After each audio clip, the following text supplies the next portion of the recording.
En el siguiente video les vamos a explicar sobre el origen, la clasificación, la evolución, los distintos acontecimientos de los derechos humanos. Los derechos humanos se han convertido en uno de los conceptos más importantes de la historia de la humanidad. ¿Pero qué son realmente los derechos humanos? ¿Quién es responsable de su defensa? ¿Y son realmente válidos para todos los seres humanos? Tienen por derechos humanos aquellos que corresponden a toda persona por el solo hecho de serlo. Son innatos. Los derechos humanos tienen validez sin excepción para todo ser humano en cualquier parte del mundo. Es la forma de cómo distintivamente debes tratarte, te deben tratar y debes tratar a las demás personas. Entonces, derechos humanos en realidad son universales. Son válidos para todas las personas por igual, independientemente de su raza, religión, sexo, orientación sexual, color de piel, edad u otras características que puedan diferenciar a los seres humanos entre sí. De acuerdo con las Naciones Unidas, hay un total de 30 derechos humanos clasificados de acuerdo a la Declaración de los Derechos Humanos creada en 1947. Pero, ¿cómo se llevaron a cabo la Declaración de esos Derechos Humanos? Para esto, nos vamos a remontar en el año 3000 a.C. en el Antiguo Egipto.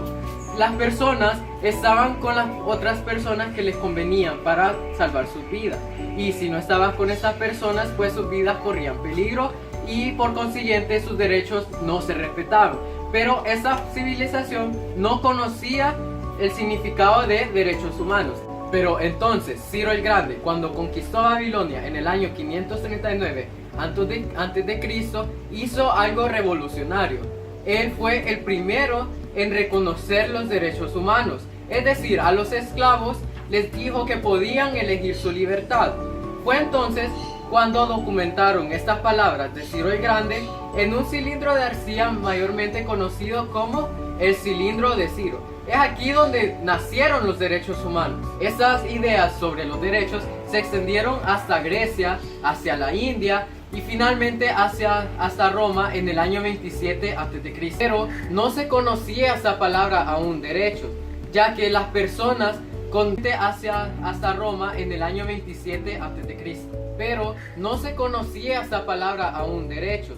Pero se dieron cuenta de que las personas seguían de manera natural estas leyes. Es decir, no había ninguna proclamación escrita, ningún documento escrito que decía que se respetaran los derechos humanos. Por eso se les denominó derechos naturales.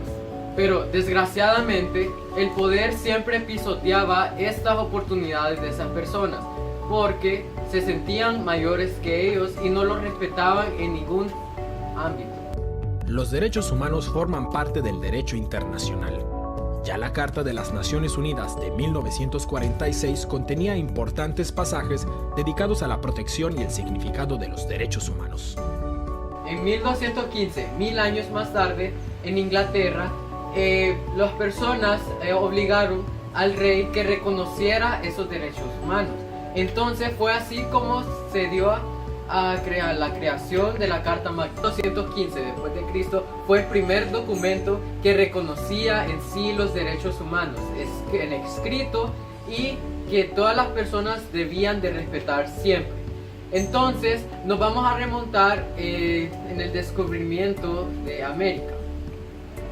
El primer acuerdo internacional al respecto es la Declaración Universal de Derechos Humanos de las Naciones Unidas de 1948.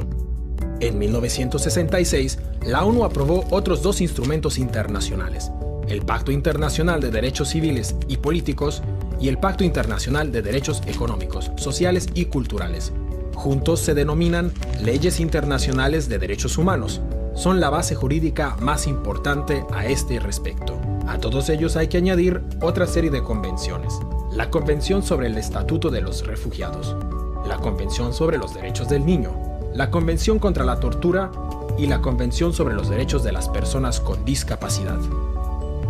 ¿Pero cuáles son en detalle los derechos humanos fijados por estos instrumentos?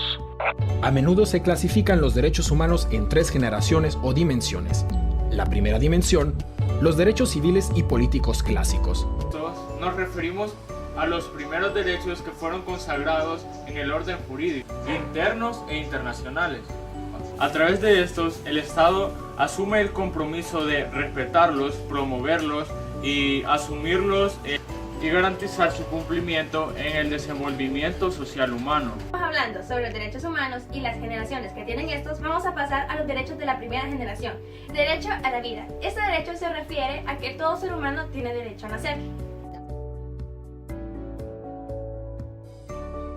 Tenemos en la primera generación es el derecho a la igualdad. Eso quiere decir que tanto mujeres como hombres tenemos los mismos derechos.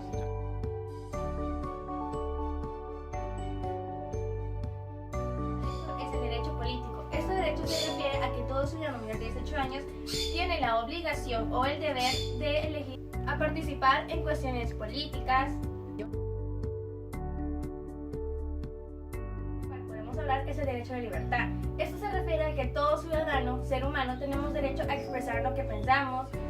Segunda acción, los derechos económicos, sociales y culturales. Tienen como objetivo fundamental garantizar el bienestar económico, el acceso al trabajo y la educación y la cultura. De estos, desarrollar al ser humano y a los pueblos. Por otro lado, tenemos los derechos de segunda generación. En esos derechos podemos encontrar el derecho a la vivienda. Esto quiere decir a que todo ser humano tenemos derecho a un hogar donde vivir, a formar parte de una familia. Los derechos que encontramos en esta generación es el derecho a la educación. Todo niño tiene derecho a poderse de una manera satisfactoria para que a su futuro él pueda ser alguien importante en la vida y tenga principios y valores. El derecho del cual podemos hablar es el derecho a la salud. Todo ciudadano, desde que nace hasta que muere, tiene derecho a que sea atendido en un centro de salud y brindarle una buena forma de vida. Que se encuentran en el medio ambiente. La tercera dimensión está compuesta por los derechos colectivos. Por ejemplo, el derecho a la autodeterminación, el derecho al desarrollo, el derecho a un medio ambiente limpio y el derecho a la paz.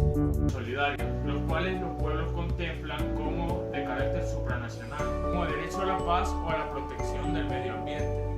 A continuación les hablaremos sobre los derechos de la tercera generación. En esa tercera generación está el derecho a la paz. Eso significa que todo ser humano tenemos derecho a vivir en armonía países unos con otros, en los pueblos y civilizaciones. En conclusión, podemos comprobar que los derechos humanos son especiales. Corresponden a todo ser humano por igual.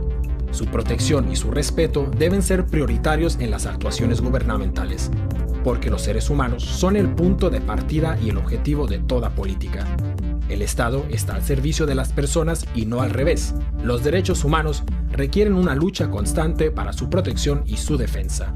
Solo si respetamos los derechos humanos podremos asegurar la paz y la estabilidad a largo plazo.